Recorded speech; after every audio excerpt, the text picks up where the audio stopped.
Good evening student. आज के session में हम डिस्कशन करेंगे टैब के बारे में और साथ ही साथ इंडेंट के बारे में कि किस तरीके से एमएस वर्ड में हम टैब और इंडेंट को इस्तेमाल कर सकते हैं। तो पहले हम बात करते हैं टैब की। तो टैब एमएस वर्ड में टैब का इस्तेमाल करने से हम अपने टेक्स्ट को बेहतर तरीके से प्लेस करा सकते हैं। तो इसको हम प्रैक्टिकल के थ्रू एक बार देख लेते हैं। पहले हम कोई वर्ड टाइप कर लेते हैं, जैसे कि हमने टाइप किया DCA, PGDCA। अब जिस भी वर्ड पर हमें टैब का इस्तेमाल करना है तो उस वर्ड के स्टार्टिंग में हम कर्सर को रखेंगे और फिर अपने कीबोर्ड से टैब की को प्रेस करेंगे। तो बाय डिफॉल्ट जो टैब का साइज है वो रहता है 0.5। यहाँ पे आप जो रूलर है, रूलर पे देख रहे होंगे ये 0.5। अब जैसे ही हम फिर से टैब की को प्रेस करेंगे तो ये 1 पे आ गया। तो इस तरीके से आप देख रहे हैं कि 1 इंच मतलब बाय डिफॉल्ट जब एक बार हम कीबोर्ड से टैब की को प्रेस करते हैं तो बाय डिफॉल्ट 0.5 इंच जो हमारा वर्ड है वो शिफ्ट हो रहा है। अब यहाँ पर अभी हम बात कर रहे हैं टैब का साइज की, तो बाय डिफॉल्ट कितना है 0.5 है। अब इस साइज को हम इंक्रीज कर सकते हैं और वो किसकी मदद से कर सकते हैं? टैब स्टॉप के द्वारा हम अपने टैब के साइज को इंक्रीज कर सकते हैं। अब वो कैसे करेंगे वो हम आगे की स्लाइड्स में देखते हैं। तो अभी हमने टैब देखा, अब हम ये देख रहे हैं कि टैब के साइज को हम कैसे बढ़ा सकते हैं। तो अभी जब यहाँ पर सेकंड पॉइंट में है टैब सिलेक्टर। तो टैब सिलेक्टर क्या होता है कि एमएस वर्ड हमको अलग अलग टैब स्टॉप को इस्तेमाल करने की परमिशन देता है। तो अब जब एमएस वर्ड अलग अलग मतलब टाइप्स ऑफ टैब स्टॉप को अलाउ करता है तो हमको बेसिकली एक पर्टिकुलर टैब स्टॉप को सिलेक्ट करना होता है। तो ये टैब स्टॉप को सिलेक्ट हम किसके द्वारा करते हैं? टैब सिलेक्टर का इस्तेमाल करके। अभी हम प्रैक्टिकल में देखेंगे कि टैब सिलेक्टर एमएस वर्ड में कहाँ होता है। अभी हम पहले बात कर लेते हैं टैब स्टॉप्स के टाइप्स के बारे में। तो पहला है left tab. Left tab stop basically क्या करता है कि जो हमारा टेक्स्ट है उसको लेफ्ट साइड से अलाइन करता है। सेंटर सेंटर टैब स्टॉप क्या करता है या सेंटर टैब क्या करता है? ये जो हमारे टेक्स्ट को सेंटर से अलाइन करता है। और इसी तरीके से जो राइट टैब होता है वो हमारे टेक्स्ट को राइट साइड से अलाइन करता है। डेसिमल टैब हमारे टेक्स्ट को पॉइंट पॉइंट के साथ अलाइन करता है। और बार टैब हमारे जो टेक्स्ट टेक्स्ट है उनके बीच में यदि हमें कोई लाइन खींचना है या बार खींचना है तो वो हम वर्टिकल बार खींच सकते हैं बार टैब का इस्तेमाल करके। तो ये अभी हम सारे जो टैब स्टॉप अभी हमने देखे, left tab stop, centre tab stop, right tab stop, decimal, ये सभी हम अभी प्रैक्टिकली देखेंगे। तो हम पहले तो देखेंगे टैब सिलेक्टर को कि एमएस वर्ड में टैब सिलेक्टर कहाँ होता है।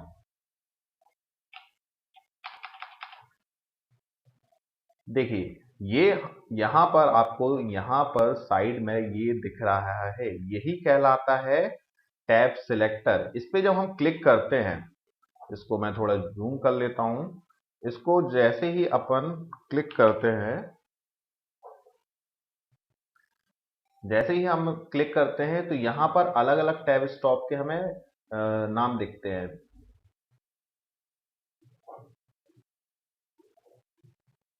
देखिए अभी ये दिख रहा है लेफ्ट टैब। जैसे ही मैं इस पे क्लिक करूंगा तो अब ये दिखने लगा सेंटर टैब। जैसे ही मैं इस पे क्लिक कर रहा हूं तो अब ये है राइट टैब। और जैसे ही मैं इस पे वापस से क्लिक करता हूं तो अब ये डेसिमल टैब है। और ये है बेसिकली बार टैब। तो ये अलग अलग टैब स्टॉप्स को हम किस तरीके से इस्तेमाल में ले सकते हैं या अलग अलग टैब को हम किस तरीके से इस्तेमाल कर सकते हैं वो अभी हम देखते हैं। तो पहले हम कुछ टाइप कर लेते हैं। स्टूडेंट, स्टूडेंट के बाद यहाँ पर हम कुछ रिकॉर्ड को टाइप करना चाहते हैं स्टूडेंट के। तो स्टूडेंट के बाद हमने लिया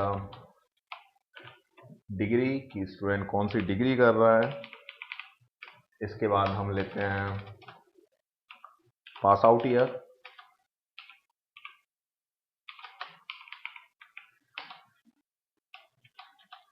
फिर हम लेंगे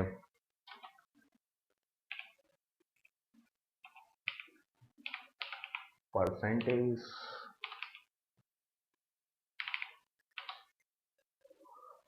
तो इस तरीके से हमने कुछ यहां पर रिकॉर्ड ले लिया है।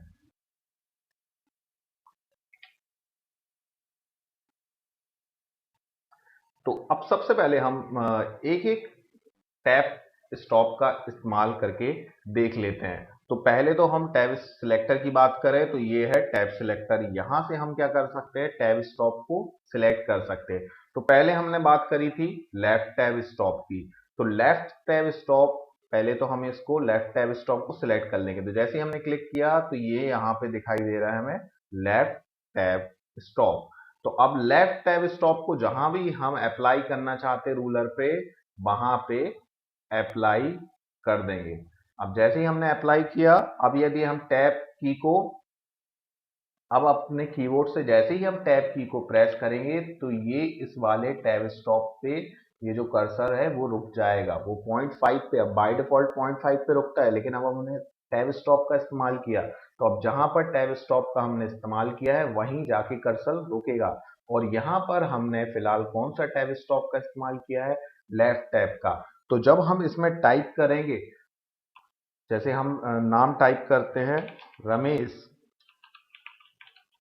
रमेश, तो जो आप देख रहे हैं, जो यहाँ पर जो हमारा टेक्स्ट है बेसिकली वो किस तरीके से अलाइन हो रहा है, लेफ्ट साइड से अलाइन हो रहा है। ये जो हमारा ये जो हमने लेफ्ट टैब का इस्तेमाल किया तो जो हमारा टेक्स्ट हो रहा है लेफ्ट साइड से अलाइन हो रहा है।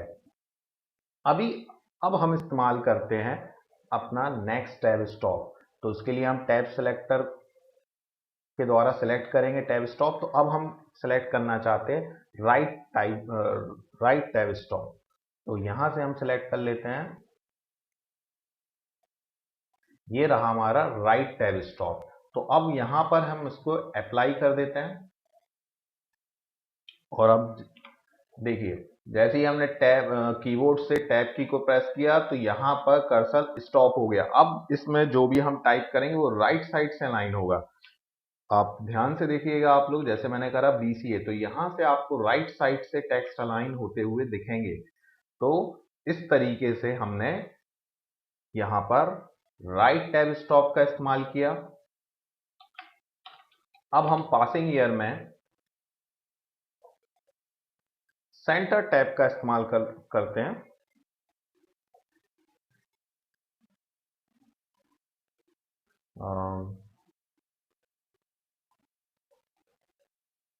ये हमारा है सेंटर टैब।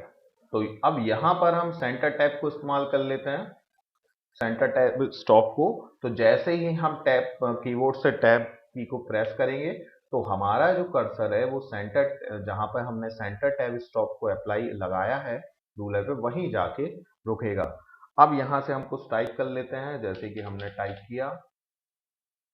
तो अब जो हमारा जो भी हम चाहे टेक्स्ट लिखें चाहे नंबर, वो हमारा सेंटर में, ये देखिए 20 बीच में, मतलब सेंटर से अलाइन होगा, ना लेफ्ट ना राइट, सेंटर से ये टेक्स्ट को अलाइन करता है सेंटर के साथ। इसी तरीके से अब हम बात करते हैं अपने अगले टैब स्टॉप के बारे में, वह है डेसिमल। तो यहां से हम टैब सिलेक्टर का इस्तेमाल करके डेसिमल टैब स्टॉप को सिलेक्ट कर लेते हैं और यहां पर आके हमने इस टैब स्टॉप को अप्लाई कर लिया। अब जैसे ही हम अपने कीबोर्ड से टैब की को प्रेस करते हैं तो हमारा जो कर्सर है, हमारा जो कर्सर है वो डेसिमल टैब स्टॉप पर ही रुक जाएगा। अब यहां से जब भी हमको टाइप करेंगे, जैसे हमने परसेंटेज टाइप किए, तो अब देखिए जैसे हमने पॉइंट लगाया, अब इसके बाद जो भी नंबर है वो इस पॉइंट से अलाइन होगा, मतलब पॉइंट के साथ हमारा नंबर अलाइन होगा। अब हम अगले रिकॉर्ड को इसी तरीके से, अगले रिकॉर्ड को हम एंटर कर लेते हैं, मोहन। तो ये आप लोग देख रहे हो लेफ्ट साइड से अलाइन हुआ। अब हमने आगे कौन सा टैब स्टॉप का इस्तेमाल किया है, राइट। तो जो भी हम टाइप करेंगे वह हमारा राइट साइड से अलाइन होगा। अब फिर से हम टैब की को प्रेस करते हैं, तो यहाँ जहां टैब स्टॉप लगाया हुआ है वहीं कर्सर हमारा रुका। और अब हम जो भी ईयर लिखना चाहते हैं वो हम लिख लें। अब इसके बाद हम आगे डेटा एंटर करेंगे, तो उसके लिए हम टैब की को प्रेस करेंगे। और अब ये आप यहाँ पे ये भी देख रहे हैं कि टैब का साइज बढ़ चुका है टैब स्टॉप के इस्तेमाल करने से।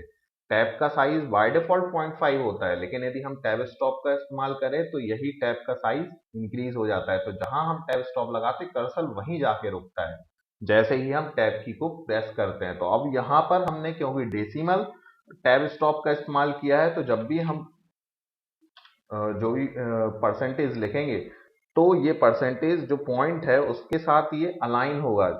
तो जैसे ही हम पॉइंट लगाया, अब इसके बाद हम देखेंगे तो हम देख रहे हैं कि जहां पे हमने टैब स्टॉप लगाया है, जो हमारा पॉइंट है उस टैब स्टॉप के एकदम बीचों बीच है, मतलब दोनों ही जो पॉइंट और टैब स्टॉप एक ही लाइन में है, मतलब अलाइंड है। तो इस तरीके से हम अलग अलग टैब स्टॉप का इस्तेमाल करते हैं। अब एक टैब स्टॉप हमारा और बचा हुआ है, वो बेसिकली है बार टैब स्टॉप। तो यदि जैसा कि हमने देखा, पहले डिस्कशन किया था कि यदि हमें अपने टेक्स्ट के बीच में कोई बार खींचना है, बार बेसिकली होता है वर्टिकल लाइन, तो हम इस टैब का इस्तेमाल कर सकते हैं। तो सबसे पहले हमें टैब सिलेक्टर से उस टैब को सिलेक्ट करना होगा। तो अब हम बार टैब बार टैब स्टॉप को सिलेक्ट कर लेंगे, और जहां जहां हमें बार का इस्तेमाल करना है वहां वहां हम उसका इस्तेमाल कर सकते हैं, जैसे कि हम यहाँ पे कर रहे हैं। तो देखिए इस तरीके से हम बार का इस्तेमाल करके वर्टिकल लाइन डेटा के बीच में खींच सकते हैं।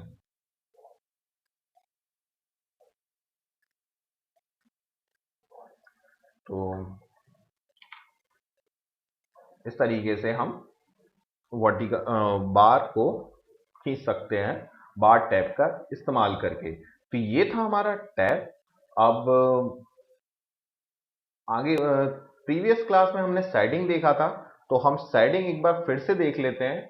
उसमें मुझे एक पॉइंट और डिस्कशन करना है, पेज बॉर्डर। तो यदि जैसे हमें यहाँ शेडिंग का इस्तेमाल करना है, तो हम इस टेक्स्ट को सिलेक्ट कर लेंगे, पैराग्राफ में से हम बॉर्डर कमांड को सिलेक्ट करेंगे, उसके बाद हम जाते हैं और शेडिंग को सिलेक्ट कर लेंगे। यहाँ से हम इसको जो भी कलर देना चाहें वो हम दे सकते हैं, ओके पर क्लिक करेंगे। तो ये तो हमने कल डिस्कशन किया था। अब आज हम डिस्कशन करने जा रहे हैं कि कल हमने पैराग्राफ बॉर्डर देख लिया था, आज हम देखेंगे कि हम पेज बॉर्डर किस तरीके से अप्लाई कर सकते हैं। तो उसके लिए हम पैराग्राफ ग्रुप में से बॉर्डर कमांड पर क्लिक करेंगे, बॉर्डर एंड शेडिंग पे जाएंगे। अब हम बॉर्डर की जगह, बॉर्डर बेसिकली इस्तेमाल होता है पैराग्राफ में यदि हमें बॉर्डर अप्लाई करना है, अब हमें पूरे पेज पर बॉर्डर अप्लाई करना है, तो उसके लिए हम पेज बॉर्डर को सिलेक्ट करें। अब किस टाइप की बॉर्डर हमें चाहिए, यदि हमें बॉक्स में चाहिए, मान के चलो पूरे पेज पे जो हम बॉर्डर लगा रहे हैं, तो वहां से हम बॉक्स सिलेक्ट कर लेंगे। स्टाइल क्या रखना है हमको, वो अलग अलग स्टाइल हमें यहाँ पे दिखते हैं, उनमें से किसी भी एक स्टाइल को हम सिलेक्ट कर सकते हैं। कलर जो भी हमें पसंद है या फिर जो हमारे डॉक्यूमेंट पर ज्यादा बेहतर लगे उस बॉर्डर को हम सिलेक्ट कर सकते हैं। विड्थ को यहाँ कम ज्यादा हम कर सकते हैं, और जैसे ही हम ओके पर अप्लाई करेंगे, ओके पर क्लिक करेंगे, तो इस तरीके से पेज बॉर्डर हमारी क्रिएट हो जाएगी। तो ये तो था हमारा पेज बॉर्डर। उसके पहले हमने डिस्कशन किया टैब। अब हम आते हैं अपना अगले अगले टॉपिक पर, जो कि हमारा है इंडेंट। तो इसको हम देख लेते हैं कि इंडेंट पे हमें क्या क्या देखना है। तो सबसे पहले तो हम इंडेंट का यूज करना देखेंगे। इंडेंट का इस्तेमाल करके बेसिकली हम एक पैराग्राफ को दूसरे पैराग्राफ से अलग कर सकते हैं। और इंडेंट को एमएस वर्ड हमें अलग अलग प्रकार से इंडेंट करने की परमिशन देता है। तो ये अलग अलग इंडेंट हम किस तरह कर सकते हैं? इंडेंट मार्कर का इस्तेमाल करके। तो यदि हमें इंडेंट करना है तो एक तो यदि मान के चलो यदि इंडेंट का इस्तेमाल करना है तो एक तो हम इंडेंट टैब का इस्तेमाल कर सकते हैं। जैसे बोलते हैं टैब जैसे कि प्रेस करेंगे तो इंडेंट बन जाएगा। एक होता है इंडेंट मार्कर, तीसरा होता है इंडेंट कमांड। तो इस तीन तरह से हम इंडेंट कर सकते हैं। तो इंडेंट मार्कर के ये तीनों जो टाइप है, तीनों first line indent marker, hanging indent marker, left indent marker, ये अभी हम देखेंगे। अभी पहले हम देख लेते हैं कि हम इंडेंट तीन प्रकार से किस तरीके से कर सकते हैं। तो हम वापस एमएस वर्ड में आएंगे और यहां पर हम एक नया डॉक्यूमेंट ले लेते हैं। अब हम यहाँ पर कुछ रैंडम टेक्स्ट ले लेते हैं। तो जैसा कि मैंने आप लोगों को प्रीवियस वीडियो में बताया है कि इक्वल लिख के RAND आप लिखें, ब्रैकेट लगाएं और एंटर प्रेस करेंगे तो हमारे सामने रैंडम टेक्स्ट आ जाता है। अब इस पर हम इंडेंट अप्लाई करते हैं। तो फर्स्ट तरीका तो क्या है? टैब की, या उसको बोलते हैं इंडेंट की। तो इंडेंट की का इस्तेमाल करके हम क्या कर सकते हैं? इंडेंट को अप्लाई कर सकते हैं। तो जिस भी पैराग्राफ की लाइन पे रखेंगे, यदि हम मान के चलिए यहाँ फर्स्ट पैराग्राफ पे रखा हमने अपना कर्सर और टैब की को प्रेस किया, तो ये देखिए 0.5 का इंडेंट यहाँ पर क्रिएट हो चुका है। 0.5 का इंडेंट क्रिएट हो चुका है। तो ये तो इंडेंट की का द्वारा हम यहाँ पर इंडेंट अप्लाई कर रहे हैं। अब यहां पर हमने दूसरा पढ़ा था इंडेंट मार्कर। तो इंडेंट मार्कर तीन टाइप के होते हैं। पहला देखा था लेफ्ट इंडेंट मार्कर, पहला था फर्स्ट लाइन इंडेंट मार्कर, और फिर दूसरा था हैंगिंग इंडेंट मार्कर, तीसरा था लेफ्ट इंडेंट मार्कर। इनको ऊपर नीचे आप कर सकते हैं, लेकिन मैंने इसलिए बताया फर्स्ट लाइन इंडेंट मार्कर ताकि ये आपको ज्यादा बेहतर तरीके से समझ में आएगा। वो कैसे, ये अभी अपन प्रैक्टिकल में देखते हैं। तो सबसे पहले हम फर्स्ट लाइन इंडेंट मार्कर का इस्तेमाल कर रहे हैं।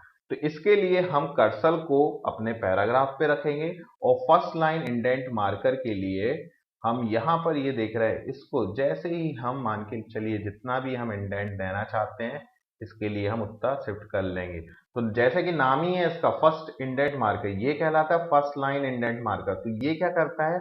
फर्स्ट लाइन को इंडेंट कर देता है, पैराग्राफ की केवल फर्स्ट लाइन को इंडेंट करेगा। जैसे कि यदि हम सेकंड पैराग्राफ में आ जाएं और यहां से फर्स्ट लाइन इंडेंट को अप्लाई करें, मतलब ये जो ऊपर का भाग है केवल इसको हम सरकाते हैं अपने रूलर पे और 1 पे ले आए, तो ये देखिए ये केवल फर्स्ट लाइन इंडेंट मार्कर हो रहा है। और ऐसा नहीं है कि हम एक से ज्यादा पैराग्राफ पे इसको अप्लाई नहीं कर सकते, बिल्कुल अप्लाई कर सकते हैं। अभी हमने केवल एक सेलेक्ट किया था, अब हम एक से ज्यादा पैराग्राफ सेलेक्ट करते हैं और फर्स्ट लाइन इंडेंट मार्कर को अप्लाई करते हैं। इसको हम यहां से यहां तक लाते हैं। देखिए ये तीनों पैराग्राफ में इंडेंट अप्लाई हो चुका है। तो इस तरीके से हमने देखा कि फर्स्ट लाइन इंडेंट केवल पैराग्राफ की फर्स्ट लाइन को इंडेंट करता है। अब हम बात करते हैं हैंगिंग इंडेंट। अब हम बात कर रहे हैं हैंगिंग इंडेंट के बारे में। अब हैंगिंग इंडेंट बेसिकली क्या करता है कि जिस भी पैराग्राफ को हम सिलेक्ट करेंगे उसकी पहली लाइन को छोड़कर बाकी सारी लाइन को वो क्या कर देता है? इंडेंट कर देता है। तो इसके लिए हम किसका इस्तेमाल करते हैं? हैंगिंग इंडेंट का। तो सबसे पहले अब हम सेकंड पैराग्राफ पे हैंगिंग इंडेंट अप्लाई कर रहे हैं, तो उसके लिए हम कर्सर रखेंगे सेकंड पैराग्राफ पे और हम हैंगिंग इंडेंट का इस्तेमाल करने के लिए इसको जो हमारा ये जो रूलर पे हमारा ये हो गया फर्स्ट लाइन इंडेंट, अब हम इसको बीच में से ब्रेक कर लेंगे तो ये बन जाएगा हैंगिंग इंडेंट। तो आप लोग देख रहे हैं यहाँ पे ये जो लाइन लिखी है, to make your document look professional produce word provide, उसके बाद जितना भी लाइन लिखी हुई है वो हैंगिंग इंडेंट उस पर अप्लाई हुआ है, वो बाकी सारी लाइन मतलब फर्स्ट लाइन को छोड़कर बाकी सारी लाइनें इंडेंट हो जाती हैं किसमें, हैंगिंग इंडेंट में। और तीसरा अब हम देखते हैं, तीसरा हमारा है लेफ्ट इंडेंट। तो इसको हम अप्लाई करेंगे तीसरे पैराग्राफ पे अप्लाई कर लेते हैं। अब जैसे ही हम लेफ्ट इंडेंट यहां जो ये पूरा, जब हम पूरे को मूव करेंगे रूलर पे तो ये कहलाता है लेफ्ट इंडेंट। अब लेफ्ट इंडेंट में क्या होता है, पैराग्राफ की सभी लाइनें इंडेंट होती हैं। ये देखिए, ये आप देख रहे हैं, ये कहलाता है लेफ्ट इंडेंट। इसमें सारी लाइनें हमारी जो पैराग्राफ की है सभी इंडेंट हो चुकी है। तो ये था हमारा फर्स्ट लाइन इंडेंट, इसमें केवल फर्स्ट लाइन इंडेंट हुई जब फर्स्ट पैराग्राफ की बात करें। सेकंड पैराग्राफ ये हमारा हैंगिंग इंडेंट, इसमें जब हमने हैंगिंग इंडेंट का इस्तेमाल किया तो फर्स्ट लाइन स्टेबल रही, मतलब वहीं अपनी जगह पे रही, बाकी की सभी लाइनें इंडेंट हुई। और और जब हम लेफ्ट इंडेंट की बात करें तो लेफ्ट इंडेंट पैराग्राफ की हमारी सारी लाइनें इंडेंट होती हैं।